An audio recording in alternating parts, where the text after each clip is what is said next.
Movie ಅಂತೂ super ಇತ್ತೇನೆ. Starting ಮಸ್ತ್ ತೆಲಿಪಾರಿ, second half ಅಂತೂ ಗಮ್ಮತ್ ಇತ್ತೇನೆ, ಫುಲ್ ತೆಲಿಪಾರಿ ಇತ್ತೇನೆ.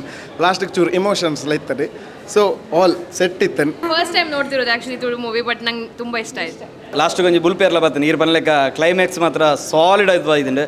ಈ ಸಿನಿಮಾ ಇತ್ತು ಎಲ್ಲ ಕೈತಲ್ದ ಪೂರ ಥಿಯೇಟ್ರಲ್ಲ ರಿಲೀಸ್ ಆಗುಂಟು. ತೂಳೆ ಇಂದು ಸಿನಿಮಾ 100% 100 ಡೇಸ್ ಬಲಿಪುಂಡು. ಎಂಕ್ಲು ಆ್ಯಕ್ಚುಲಿ ಕೊಡಿಯಲ್ ಬೈಲಿನ ನಾಟಕ ಒಂಜಿ ಕ್ರಿಕೆಟ್ ಇದ್ದ ತೂತ, ಬಟ್ ಸಿನಿಮಾಡ್ ಕ್ರಿಕೆಟಿನ ಕಾಣತ್ತದು ಒಂಜಿ ಎಡ್ಡೆ ಎಫರ್ಟ್ ಮಾಡ್ತಿದ್ದೆ, ಭಾರಿ ಶೋಕ್ ಆಗ್ತದೆ. ಬಕ್ಕ ಇಂಕ್ಲೆಗ್ ಅಂಡ್ರಾಮ್ ಕ್ರಿಕೆಟ್ ಪಂಡ ಒಂಜಿ ಇಮೋಷನ್ ಗೊತ್ತಾನೆ. ಕ್ರಿಕೆಟ್ ಪಂಡ ಗೊಬ್ಬಿರುತ್ತೆ ತೂನಾಗ ಒಂಜಿ ಖುಷಿ ಆಪುಂಡು ಫಿಲ್ಮ್. ಐಕಂದೆ ಬಂದಾಗ ಫಿಲ್ಮ್ ಸೂಪರ್ ಆತನ ಫಿಲ್ಮ್, ಭಾಳ ಖುಷಿ ಆಗ್ತದೆ. ತುಂಬ ಚಂದವಾಗಿ ಮಾಡಿದ್ದಾರೆ ಮೂವಿ. ರಿಯಲ್ ಇಮೋಷನ್ಸ್ ನೋಡಿ ಬರ್ತೀನಿ ನಾನು. ಎಂಡಿಗೆ ನನಗೆ ಅಳ್ಳಿಕ್ಕೆ ಬಂತದ್ದು ಒಂದು father son relation, more than ಲವ್ವಿಗೆ ನನಗೆ ಆ ರಿಲೇಷನ್ ನೋಡಿ ತುಂಬ ಇಮೋಷ್ನಲ್ ಫೀಲ್ ಆಯಿತು. Super movie. ಮಾತೆಲ್ಲ ಅವತ್ತು ಫ್ಯಾಮಿಲಿ ಸಮೇತ ತೂಲೆ ಬೊಕ್ಕ ಒಂದು ಮ್ಯಾಚ್ ಇಂದತ್ತು ಕ್ರಿಕೆಟ್ ಇಂದತ್ತು ಬಾತ ಫೀಲ್ಡ್ಗೆ ಒಂಜಿ ಪಪ್ಪನ ವಿಷಯ ಕನೆಕ್ಟ್ ಆಪ್ ಮಸ್ತ್ ಆಯ್ನತ್ ಬೇಗ ಒತ್ತದುಲೆ. Thank you.